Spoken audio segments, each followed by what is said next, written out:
Hello and welcome to August. It is time for the latest installment of our CogAT in the Classroom webinar series. We'll be attempting to do this in about 30 minutes today, so that's your time commitment. And before we start, I've got a couple of things to go over about logistics. Today's session, we are going to talk more in detail about an actual program that is in place to develop students' skills, verbal, nonverbal, figural, and quantitative reasoning based on student CogAT results. This is something that you all have asked for, and that's what we're going to talk about today. We also have several upcoming sessions. I'm going to ask Andy to share the link with you in our chat pane, but we have upcoming sessions on Tuesday and Thursday of the next few weeks, including this week on Thursday, we're going to be working with Monica Simons, and she's going to talk about the how-tos and the what-to-dos for people who are new to the gifted educator administrator role, or the person who just wants a refresher. So she's going to talk about how to build a matrix, how to look at scores, those kinds of things. On Tuesday, you'll be back with Joni Lakin and I, and we will talk more about local norms. On Thursday of next week, we'll be talking through some parent resources and how you can explain CogAT scores to parents. And the week after that, we have 2 more sessions, but I don't want to spend all of today's time talking about that. So I'll just point out that all of you are in listen-only mode. We are recording. We will send you a link to the recording as well as a link to any resources and slides that we share today. There is a question panel that you should see on your desk. And if you could please put your questions into either the chat or the question panel. We have people in real time who are working to answer your questions. We have one handout loaded. Again, we'll send that out to you on the back end of this, but you can access handouts by downloading them directly from the GoToWebinar panels. All right, let's talk to Elizabeth Uptegrove, the Assistant Director of the Gifted and Talented Department in the Charleston County School District in Charleston, South Carolina. Before I hand it over to Elizabeth, I just want to tell all of you that several of us had an opportunity to go down to Charleston last December to work very closely with Elizabeth and some of her team on this program. She actually had a live webcam and someone walked us around a room as the program was going on in real time. It is exciting stuff. This is how we build engagement with students and make them advocates for themselves to build their own skills. It ties back to CogAT and the ability profile, but there's so much more. So I'd like to introduce you to Elizabeth Uptegrove and the Stretch or Support SOS program. Elizabeth, thanks for joining us today. Thank you so much, Vicki. I really appreciate that. And it was so much fun having everyone down here in Charleston. And when we couldn't get directly into the schools, it was nice to be able to have a little Zoom action and get in and watch what those students were doing in action with this program.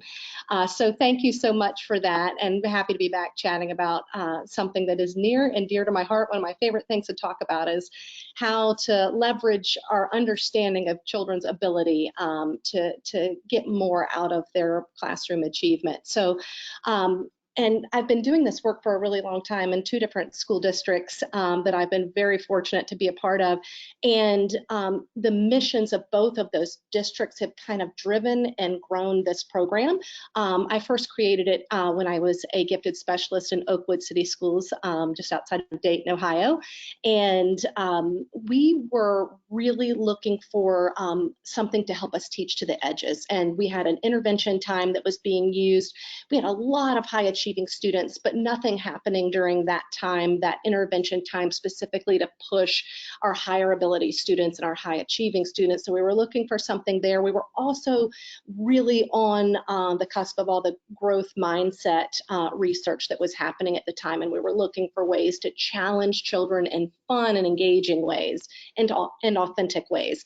And then when I came to Charleston, I was very much charged with trying to improve the demographics of our gifted population. And we know that talent is distributed equally, but opportunity is not. And so our demographic numbers are reflecting that, where children have possibly living in more affluent communities with more resources and more exposure, we're seeing a much greater identification of gifted students. So we're trying to figure out how can we get that exposure and opportunity to all kids? How can we increase that exposure for kids? So I realized that what we had developed in my previous district really had a really great home in this environment, and we could use it and grow and push it out to all students. So that's what we're really working on. Is we're really, if you're in that gifted education world, we're really looking at it through the lens of talent development and access and equity for all. And this system that we've put together really gets at that. And so that's been a hot button topic for a lot of districts, as it should be. And if you are needing something really practical to help put on the ground in your schools or in your classroom, this may be the thing for you. And what I really love about it is it's super flexible. And you can, if you're a teacher on here, this is something you could start playing with just on your classroom level with a few students or your whole class, and you could scale it to the whole school if you're an administrator, or you could scale it to a whole district if you oversee a program in a district like I do. So that's kind of where we came from, and we're really trying to get at using this ability data that for us, the CogAT provides so beautifully, but we're rarely using it. Our teachers and our principals, we're not doing a whole lot when we get all of that data back. It's sort of, we're just using it to say, is the child identified gifted or not? And then we kind of put it in a drawer and move away. And that is heartbreaking to me because this data is powerful. It gets at the why a child might be over or underachieving, and it helps us connect to their innate strengths so that we really should be deciding and pushing our instructional choices through those lenses so that we can connect with the child more, and they want to be in class more if we are connecting to their natural strengths and allowing them choice and personalization in instruction. So it can do a whole lot of good things. So that's just kind of the background on where this came from, and I think we can move on to specifically the next slide, to what SOS is about. This is a very flexible, what I call an enrichment intervention system. We use carefully selected critical thinking games. We've sort of curated a giant list, and everybody's favorite thing about when I present this is just to be able to get their hands on that list of all of these different games that are organized in such a intentional way. So you're going to get that today. So we have where we pull together all of these critical thinking games from lots of different companies and lots of different vendors. But we were noticing that when students take the CogAT, sometimes they're being exposed to verbal reasoning, quantitative reasoning, nonverbal reasoning for the very first time in a very specific way. And so we were trying to figure out, like, how do we get them exposure to that type of thinking prior to that type of assessment? And really what I found is that the most fun way was through games. Games were really especially when I think Think Fun first came around, they were pushing a lot of games that were very logic based. And we were thinking, man, these are really great for gifted classrooms and things like that. They're good for everybody, but like, it's hard to just say, I'm going to buy a bunch of games and have them in my room and have my principal believe that this is effective. And so we are trying to put those games into categories and show that, hey, these are games that specifically get at verbal reasoning, our ability to reason with words and select appropriate words or select the best word for a situation. And then here are all the games that are helping us deal with our reasoning with numbers, our quantitative reasoning. And then here are all the games that are falling into the nonverbal category. They're helping us deal with pictures, patterns, space, figural reasoning, all of that. That's the biggest category for us because that's what we don't do such a great job in school when we're just teaching reading, math, and all the typical core subject areas. This system, when we put these games together, we also put it together with reviewing student data. We sit down with teachers and we teach them to sort of mine their data for potential. Instead of just saying what kids can't do when we're looking at data, we're really looking at this ability data for, okay, we know the child struggles with this math factor, this reading comprehension skill, but really, what is this child naturally good at in their thinking and reasoning ability? And so we're looking for those standout data points between the verbal, quantitative, and nonverbal reasoning. And so we sit with teachers prior to implementing this system. We do a lot of deep dive on that data, and we highlight very specifically those areas of strength or relative weakness. Again, just relative strength or weakness relative to that child, not comparing the child to everybody else in the class. And that's pretty powerful stuff when we get into that data review with teachers.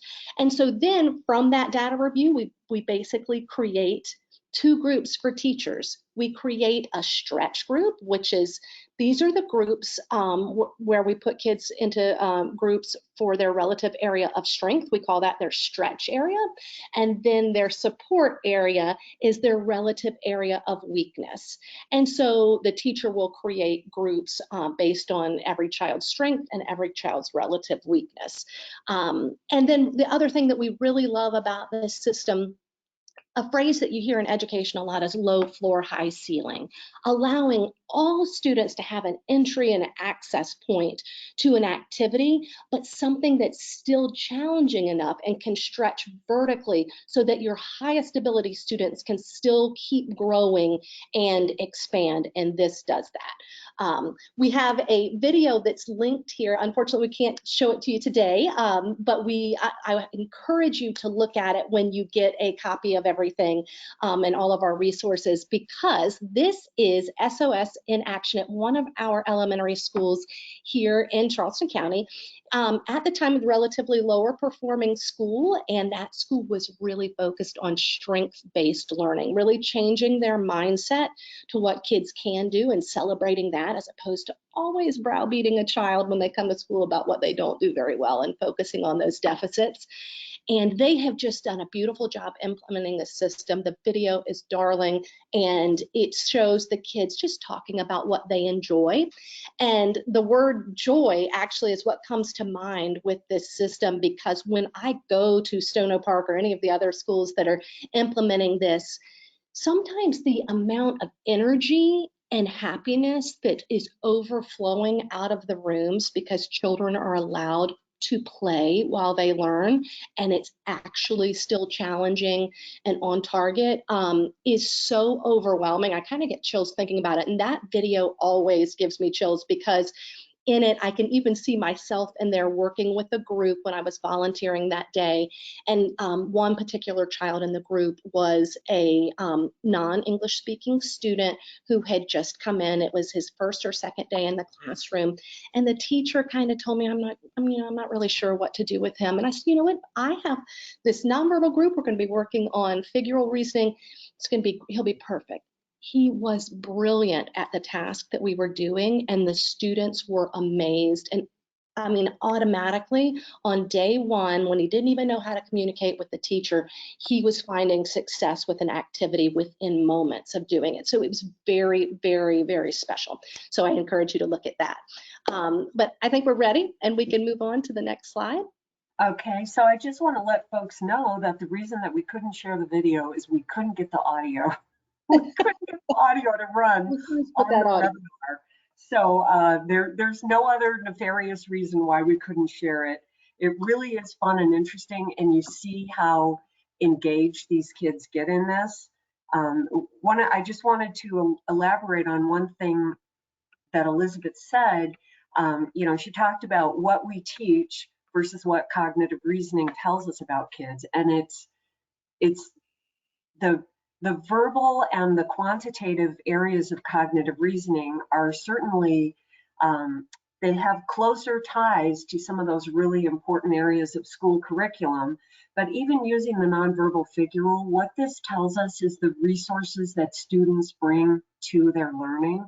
And so when you can access it through a program like this, you can then extend it through some of the skills-based curriculum that you're actually teaching. One other thing that you said, Elizabeth, that I also want to highlight is this is a tremendous kind of an activity to work in your classrooms ahead of testing. So there's been a lot written about the fact that you don't want to wait until kids maybe take the test in second grade, but you want to try to get out ahead of it and help those kids build those cognitive reasoning skills. Sitting down and drilling them the night before testing isn't the way to do it, but doing something more sustained like this program and starting earlier is a way to really help you develop talent and understand the resources that those kids bring to that and how quickly they can learn prior to when you do your identification testing. So let me jump to the next slide. Thank you for letting me jump in here. Of course. Of course, yeah, we absolutely agree with that. Exposure prior to testing. If you happen to work in the gifted education world, you know that we struggle with that ethical nature of what we do when we expose kids to this type of content prior, you know, like a lot of us don't feel comfortable with just strictly showing practice problems and things like that. This gets at it so naturally. This is actually the reasoning skills, and it's fun. So it works out all the way around. So when I put together this system, I've really broken it out into 3 different phases if you're going to implement this in your school or classroom, again, on any level. Could be just a singular classroom level, a whole school, or just a grade level, maybe a team teacher that you work with, or it could be even much larger and go district-wide. And so you can telescope that to be whatever you need it to be. So I think the first step is you need to find and secure the funding for the games. It is a little bit overwhelming sometimes. It's so cool to get this whole list of games, but then it's like, oh my gosh, how am I gonna get all that? Well, chances are you probably have some of the games already in your room. And if you're like me, I was notorious for garage sailing and all kinds of thrift shopping and all kinds of things for resources to put in my room. So I was all constantly collecting these games, but they would just go on the shelf for like indoor recess and didn't really have a whole lot of rhyme or reason. Now you could go to your shelf of games and basically look at them in a different way and go ahead and divide up everything that you have into a verbal, quantitative, and nonverbal category, and then say, hey, what do I not have enough of? What could I use a little more of? And start building your library that way. I tend to put sticker labels on mine too, like a V, a Q, and an N. I always color code it pink, yellow, blue. It helps with the kids when they're putting things back together. You can have things in carts or in bins or just on a shelf that's labeled, but just giving that ownership and that categorization to these particular games are working on this skill.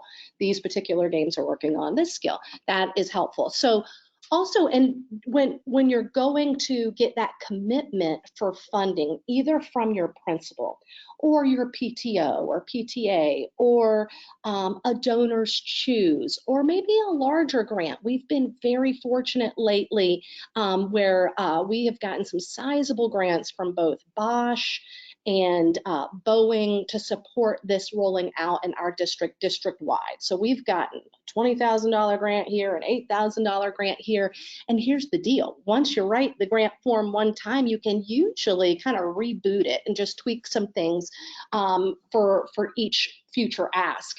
A lot of our teachers have done this on Donors Choose and been very successful with that as well. So we've got some of that information and can share that with you as well.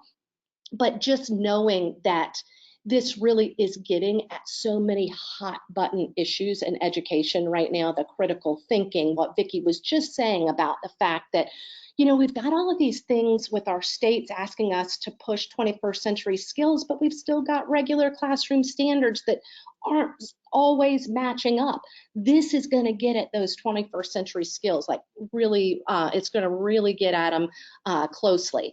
So you want to get organized with all of your games and securing that commitment from your admin and however you're going to fund this. And then you want to do your ordering and organizing that. I can't say enough that if you get going on a big level with this, both districts that I've been in, I have been able to partner with a local toy store, which is like a thing of the past in some places, like it's all Amazon these days. But I was lucky enough in both cities. There is one great local toy store still remaining, and they loved this program. And so in both places, I partnered with that local toy store, and they did all the ordering for me. So when you get a grant and then you can get somebody to do the ordering and delivery for you, that is amazing. And so WonderWorks here in Charleston has been a great toy store partner for us, and they are also going to be doing some family game nights, both at schools and in their store. So people, it's really nice that when parents are going out, a lot of times they ask us teachers like, hey, what should we get our child for birthday or holidays or whatever? And the stores can help us with that. Like we can, instead of wasting money on things that might not be as helpful, this is one of those great things where we can give a list to parents of these are great things to have on hand. After you've got your games organized, you then really want to dive deep and be very intentional about your training with your teachers with this concept of ability versus achievement, which all these webinars in this series have really been getting at quite nicely. So if you haven't seen all of those, maybe go back and watch some of the videos of the prior ones that they'll have linked for you. But really making sure that you yourself understand ability versus achievement and how one drives the other.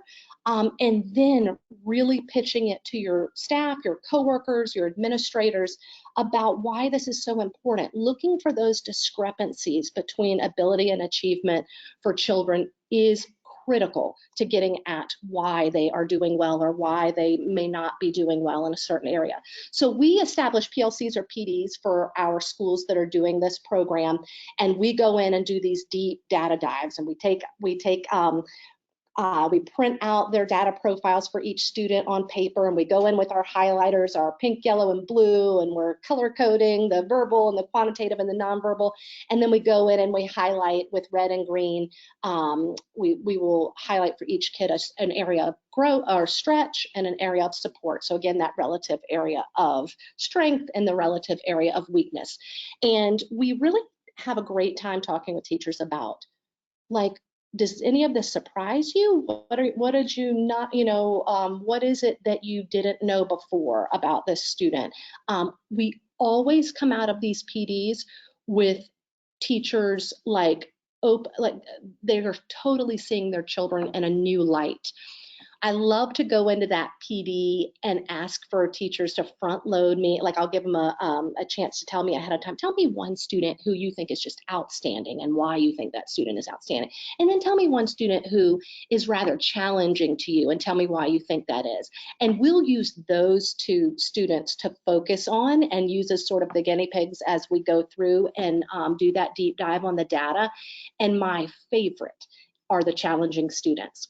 Always, there's a gift hidden in there somewhere for that child. And a lot of times it's nonverbal because that's the thing we see the least amount of in school. And so teachers are sometimes so blown away by that. They don't even know what that means. You've got this engineer hidden under all of this behavior that might be challenging because he's frustrated, because nothing in what he does day to day speaks to his cognitive strength. And so once we get and highlight those areas of strength, we can give them all kinds of suggestions of what to do with that. This SOS system is just one really big way we can get at that, but we also filter in instructional strategies, ways to tie in through personalization of learning and choice, how to get at that verbal, quantitative, or nonverbal reasoning strength through just your everyday instruction. So in that PD, we also just make groups.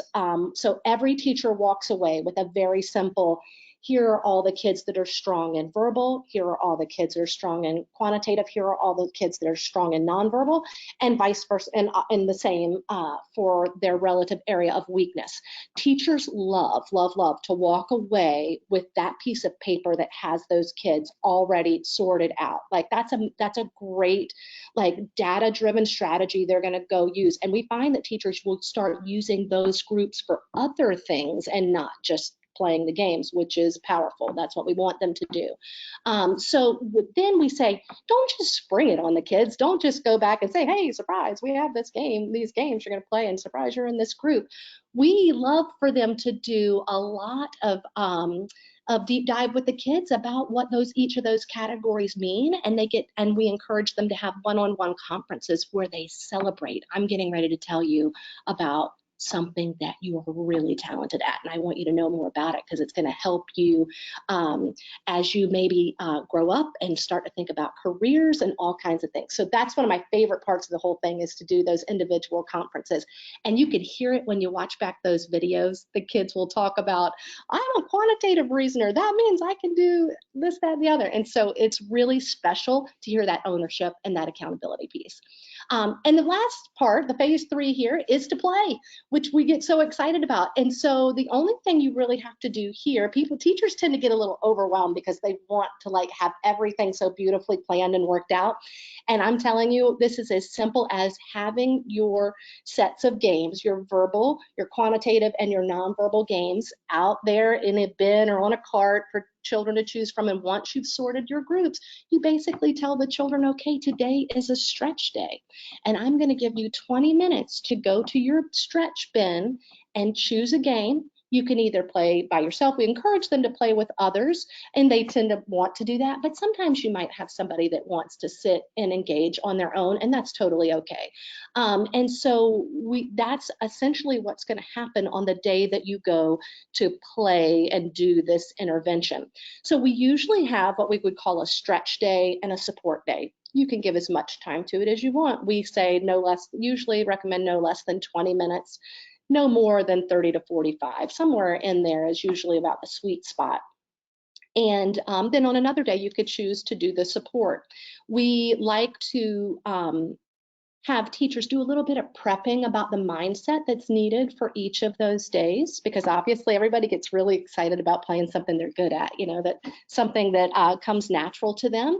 And so we talk a little bit about like gracious professionalism and cooperation, and how we have sportsmanship when we're playing together, when we are really all confident and we want to win. Those are great social emotional skills to talk about. And then also it's different, when we're on a support day, we're all in an area that's of relative weakness to us, no matter what level we're achieving at. Even our high ability students, they don't like so much to get involved with the area that's their relative area of weakness. And so we talk about this day is going to feel a little different. And we know that we're going to have to dig down deeper. We're going to have patience with our friends, and we're going to have a growth mindset for ourselves. And that's going to be what's expected of that day. People also get very nervous about, oh my gosh, there's all these games. I would never know all the instructions. How do I play all of these things? And so we have put together in the list that you will get access to, we have given you a link to a video on how to play every game and the PDF instructions. But I will tell you, if you just let kids do, they love a game and they'll figure it out. And it's not really essential that they play everything by every rule. It's just that they engage with that reasoning skill or strategy. And so they find a way. And if we relax and let them go, they'll figure it out. But for those that like to do instructions ahead of time, you've got access to that. we have had schools that when they get ready to go, they call it a launch day, which has been the coolest thing. Like, so now we have SOS launch days around here. And usually what they do is they will send out like a request for volunteers. And a lot of us from the district office, we love to get asked to come and support. And we just go and sit and play with kids. So it frees up the teacher a little bit to go around and make those anecdotal notes and listen for those learning moments that are happening that are so powerful that every group of adults, that when we leave out of doing this together and we walk out, we just kind of ooh and ah over the learning moments that are happening and the things that we hear that we would never normally get a chance to hear in a regular lesson. So that's a really powerful thing. And we also want to say that it's just a beautiful thing to celebrate the strength. So make sure that you celebrate all of this and you give kids time to reflect as well. We've got some debriefing questions and things like that that have been super powerful as we roll this out. I did want to point out that part of the learning is the idea is not for the teachers to go in and teach every one of these games. That's the natural instinct. Part of learning is have the kids choose the game and let them figure it out. That is part of the learning that they need to do, and that applies real world skills as well. Absolutely, Vicki. Some of our best feedback is in one of those videos, the child talks about that he loves seeing his teacher laugh and have fun with them, and they love the fact that that you're learning along with them and not talking at them. So I couldn't agree more with that. This particular slide, Vicki, we were talking about just, we know in these webinars that sometimes it's frustrating that we don't get to the practical, like how do I do this? And, show me exactly how to put this in play. This keeps developing for us. We keep adding to our list of resources with this system as different schools do it. And if you're a teacher or a school district that happens to get excited about this and wants to try it in some way, I encourage you to reach out to me and ask, like, hey, have you ever thought about doing this or that, or just give us feedback from what you're seeing, because a lot of the things in here have come from those conversations, and it just kind of keeps growing from there. So we've got again broken up basically into the 3 different categories. You've got your organization that you do ahead of time with your gaming. So this is the I'm not sure if we were going to click on this or not. It doesn't matter to me if we need to show that. But this is that games list that everybody is excited about. And again, it's broken up into verbal, quantitative, and nonverbal. And don't let me put you on the spot, Vicki, if we don't need to click it, it's okay. Well, I did pre-click it. I just want to make sure that I choose the right. There we are. Whoops, there it was. There you go. So, and I want to show on this particular screen that we had this broken up into grade levels on the left-hand side. You can see that. These are not really specific to those grades. Obviously, games are aged, not grade-based, and that's ability is as well. So that's goes hand in hand. But they, in my first district that I did this for, we were a 1 through 6 building, and we wanted to roll it out building wide because of a grant we had gotten from a local school foundation, and we didn't want the kids to repeat the same games year after year. So we just kind of tiered them out. So when you look at that, it's more like youngest to oldest appropriate wise, but a lot of the 4th grade games could be 6th grade games, and et cetera, et cetera. So those are tiered out. And then we've got tabs. Do you mind if you're there just clicking on like the verbal tab, verbal games? So it's a lot of links going on in here, but you could basically go through and total up your costs really quickly. Each list that we've got right now is somewhere between $500 or $1,000, but you don't need to have you likely don't need all of these if you're a singular teacher classroom. Again, just go through and pick what you need. And then of course we've got those links to the videos, the links to the purchase, and the links to the rules PDF, which we've had some schools that have printed out those rules and laminated them. And so they've got like those hard copies of the rules that stay there. And that's been a really nice addition. We've also got some games that are tiered out for middle school only, if you're looking for that as well. So we're excited to be expanding this into 6 through 8 in some of our schools this year. So I just wanted to point out that this particular slide that we're looking at here has links. That games list is linked here. There's a parent letter, you know, under the data one, there's a link to a blog post explaining ability versus achievement. I mean, this slide has a ton of rich resources on it, and we are going to send you a copy of the slides, and it will have the links in it so you can open these things up and take a look at them. Yeah. It's just, and it's something that keeps growing. So every time we go to do this, like I feel like I need to update it because we've developed a little bit more.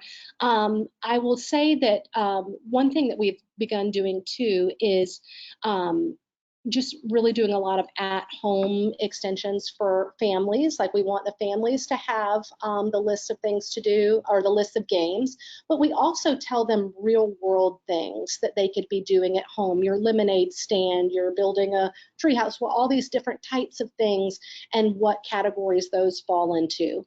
I also can't say enough about looking for partnerships with your local businesses and companies that might be willing to sponsor something like this. In our area, Boeing is a huge deal, and what we find is that sometimes, you know, it's really powerful when you get those companies that are saying, we need more kids to come out with these problem-solving skills. They're telling us specifically on the ground, we need people to be able to pivot when this happens, and we're finding that. So it's like when we go in and can tell them that this type of enrichment intervention system gets at those types of things, that's where we tend to see we have no trouble securing funding for things like this. I also want to bring or mention a point of a lot of people that get nervous about the instructions for the games too. One of the strategies that we suggest is once you secure some of your gaming, you could do in your classroom, every student could take home a game for a week and learn that game with their family and then come back and share and be like the master of that, the game master for that particular game in the room. That gives, again, that ownership. And then the teacher is not doing all of that, right? Like, so you can lean on, you know, Johnny or whoever when it comes time for a question about that particular game. So we think that's a great way. We also have used cross-grade level partnerships where older kids will come in and model how to play a game. And another thing that we do in our district is our gifted students are in a pull-out program, and so they learn the games in that pull-out program, and they can sort of be the liaison in the room for those games. So all kinds of creative ways. And again, teachers work smarter, not harder. Kids are very capable. Don't take that on if you don't need to. One thing I think that's really important in that second column, the SOS groups templates, that's just a really simple list of where that the teachers tend to like, where they make their list of students after reviewing the data. So that's a super helpful thing. And then our instructional strategies, like really getting at different ways to get verbal, quantitative, and nonverbal reasoning embedded in your everyday instruction. We find that obviously we can differentiate process and product, content, process, and product, but through product, for sure, we could be getting that verbal.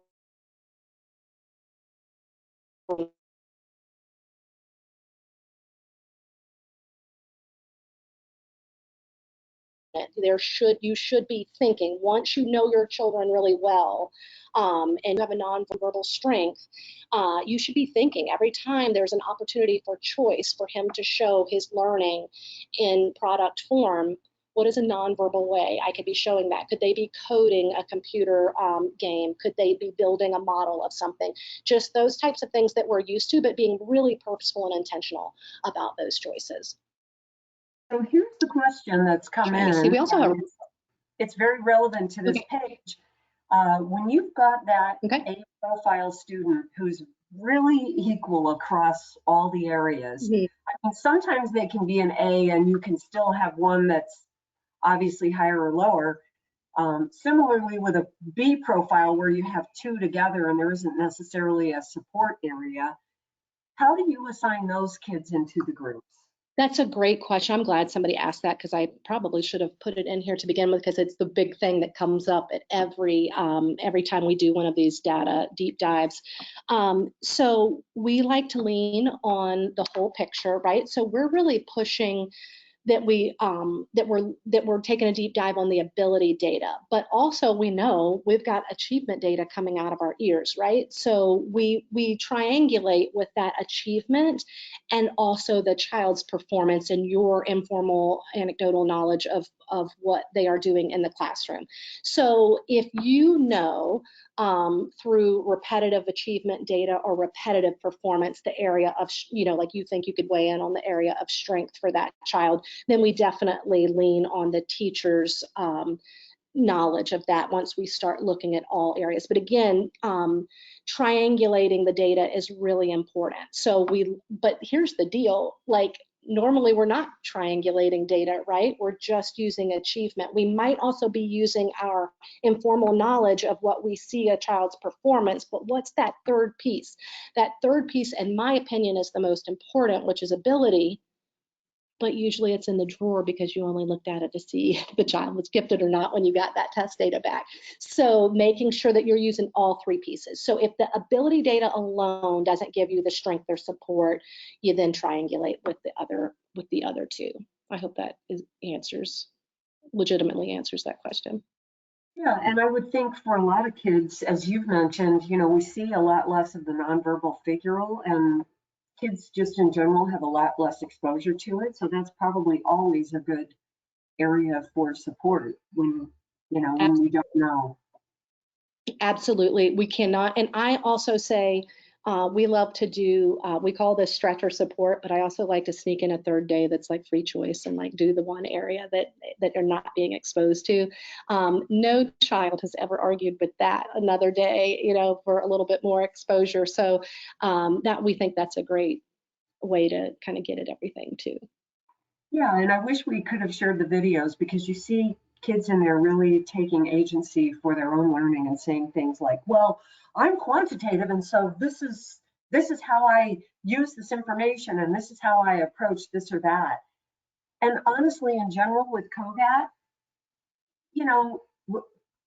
it goes into the hands of the GT folks who are making identification decisions. It may go into the hands of the classroom teachers. Parents may get a report, but very often we leave the kids out of it. So that's one of the things that we're thinking a lot about at Riverside is, how do we give kids agency over their own results so that they can start to use it?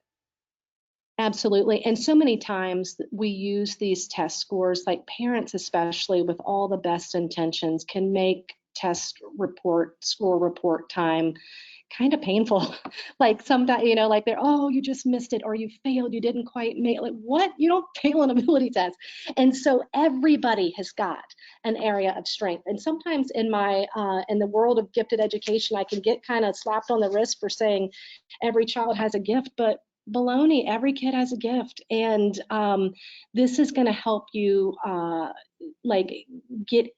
help them understand what their gift is and what they can do to grow that. And I think also we just need to it's that can versus can't mindset. We just need to get back to helping kids understand that they are talented at something, give them something to grab onto.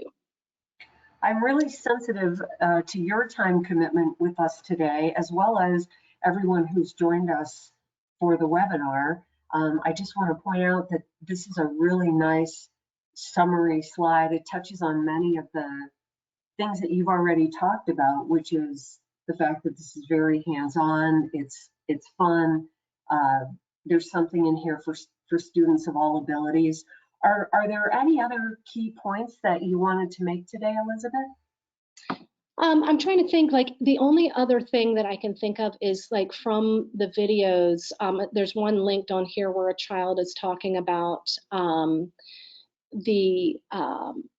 she really loved that they collaborate, that the experience was collaborative. And I mean, I swear this was a third or fourth grade child using that word. She said, because it just wouldn't have been as much fun on my own, or it wouldn't have been as easy, or I wouldn't have been able to figure it out on my own. So it's like these kids coming to these realizations through this, which I think is really great. We love that concept of it being unplugged and hands-on, like the fact that there are no screens in the room during this time. And again, the joy that is spilling out into the hallways, like I can always tell where it's happening when I go to a school building that's doing this. So I just can't say enough good things about that. This slide was generated just so you can, when you're needing to pitch it to somebody and sell it to somebody who needs, you know, that you're trying to get your grant money, these are all those hot button things that are legitimately hit on with this system. And don't be afraid to apply for a grant. The first one is the hardest, like everything else we do in life. But you know, there are lots of pots of money out there, and give it a shot. Yep. Once you have the first one, it's, you know, the rich get richer. It's like self-perpetuating. And I will tell you just from our experience, the more the merrier. You're right, it's a snowball. Once you get one, and we're a very large district, and so when something beautiful happens, it tends to get publicized, and through our strategy and communications department, which I'm so grateful for. But do that, use your social media power, like really connect and push out what you're doing and celebrate it, because that will help you gain more steam and gain more buy-in to sort of literal, figurative buy-in to your project. So Elizabeth, before we wrap, we had one other question that came in that needs your address, which is, have you tried this with high schoolers, or do you know anyone who has? How do you think this would extend into high school? I think it would be fantastic. I am sad to say that no, we have not specifically tried it, but we had some interns, high school interns that were helping us with this work and sorting the games and all of that. And they were like, why don't we do this? So just this summer, some interns were doing that work and saying, interns, in fact, that go to a very high achieving magnet school, and they were like, this would be amazing at our school. So I would love to talk to anybody that tries it at that level. I really see absolutely no reason why it would not work well. Well, we've got the web address here for the other CogAT in the Classroom webinars. Our next one coming up is going to be Monica Simons on Thursday. And so I would like to encourage folks to go to the webinar page, go ahead and sign up, even if you can't attend, because like today's session, we will send you the recording, we will send you the slides, we will send you the resources, and you saw on this slide deck, it is absolutely rich with resources that you can click on for yourself and take a look at, including taking a look at those videos when you have time. So we've run a little over, but that's okay. It was great content and people really hung in there with us. Any parting thoughts? For me, can versus can't. You can't, please, we encourage you to get connected with what your kids can do and celebrate that in fun and engaging ways. And we guarantee you're going to see a change in your culture and your data. So we're excited about connecting with anybody who takes off on this in any format. We'd love to work with you and engage a little more. Well, thanks so much, Elizabeth, and thanks for taking SOS, which is usually a distress call, and turning it into something great and allowing the power of CogAT to also be extended through your classrooms in Charleston County and beyond. So thanks, everyone. We'll be back on Thursday, same bat time, same bat channel, and we hope to see you then. All right, August, let's go conquer it. Back to school.